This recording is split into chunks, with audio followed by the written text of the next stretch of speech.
Subject to approval by MSPs in August of this year, from July 2024, each individual self-catering property and small bed and breakfast will be required to be licensed with the local authority.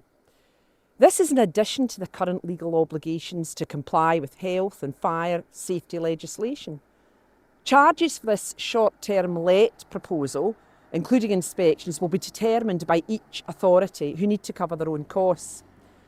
So given that most of North Ayrshire's tourism is offshore in the Isle of Arran, the cost to Arran businesses could be considerable, potentially as much as up to £1,500 each.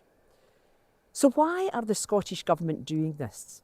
Well, two of the reasons for this new legislation are apparently the associated noise and antisocial behaviour, which local authorities currently have the powers to deal with anyway.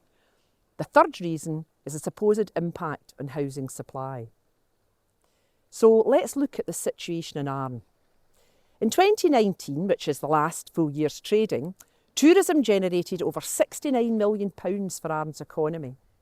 69% of our tourism accommodation in Arran is self-catering. 33 businesses operate either small bed and breakfast or hotels. Arran's business owners are professional and already dedicated to delivery of a quality service, as you will hear.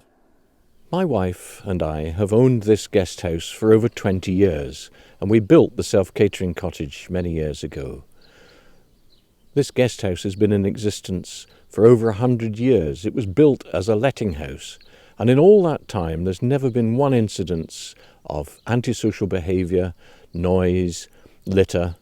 It's just a sledgehammer to crack a nut, this legislation. I mean, what purpose is there in asking me in my 70s to be vetted as a responsible person? It just doesn't make any sense, and it's insulting. And it's going to be onerous on the council, who have to come and do inspections and ensure that everybody complies. We already comply. The fire people come over every year and inspect us, make sure our extinguishers are working, all our alarm systems are working, that we have emergency lighting and all that sort of thing. What else can this new legislation bring?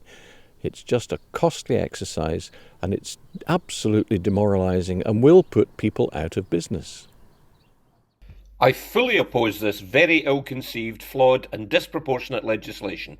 I fear it will be a disaster for the Scottish visitor accommodation sector and the hard-pressed councils that will have to try and implement it.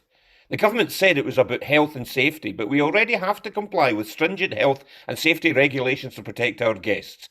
I'm worried that many providers of traditional self-catering and bed and breakfast accommodation will simply give up in these onerous and expensive rules are implemented, and the properties will be either left empty or used for second homes. This is the last thing that we need in our rural and island communities, who are already reeling from the impact of the pandemic.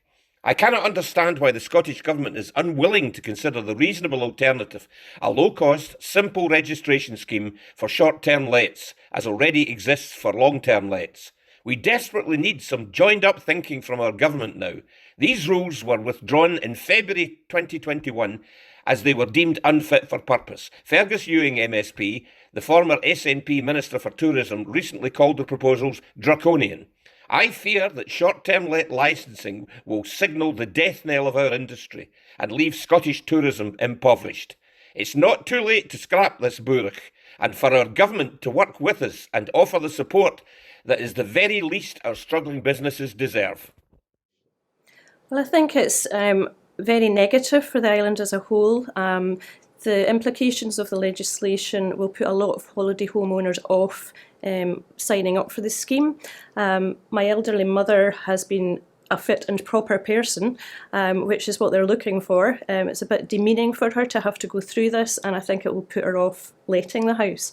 Our business is at the west side of the island, so we rely on people with cars or public transport to come here, which means it's not day trippers, so they need somewhere to stay. Less accommodation providers letting houses out means less people will be able to come to our business, and we rely on tourists to bring the business forward.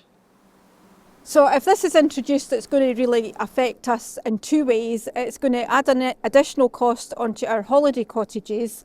It's going to affect the number of visitors that are coming to the island, I would think, and that's going to affect our farm tours business. Well, we rely massively on the income generated from visitors who stay on the island. I would say well over half our income will come from people who spend 2 or 3 or more nights on the island, and if the legislation reduces that number, it will have an impact on what we do. My concerns really about the proposed legislation is that it's just another encumbrance, it's another interference, it's another cost, it's another charge. Hospitality on the island is struggling. All of the B&B's accommodation, we're all struggling just to make the whole thing work. So, people are already completely compliant with all the legislation that exists, and we just don't need any further complications.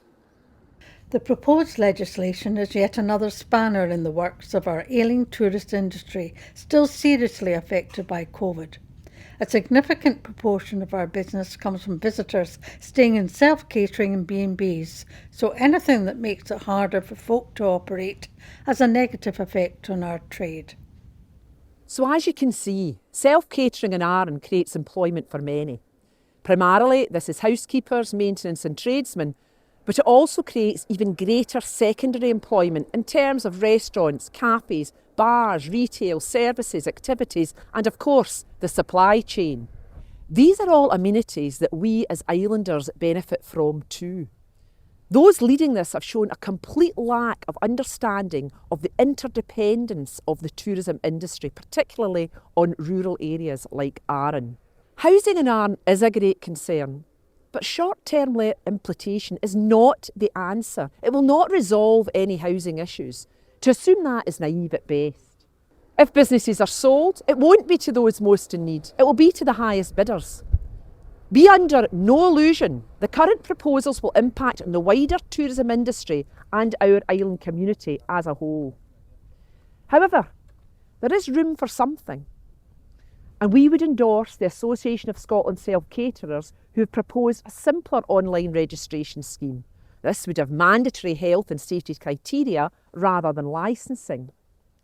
It would reduce costs for North Ayrshire Council and is more proportionate and cost effective. Let's not use a sledgehammer to crack a nut.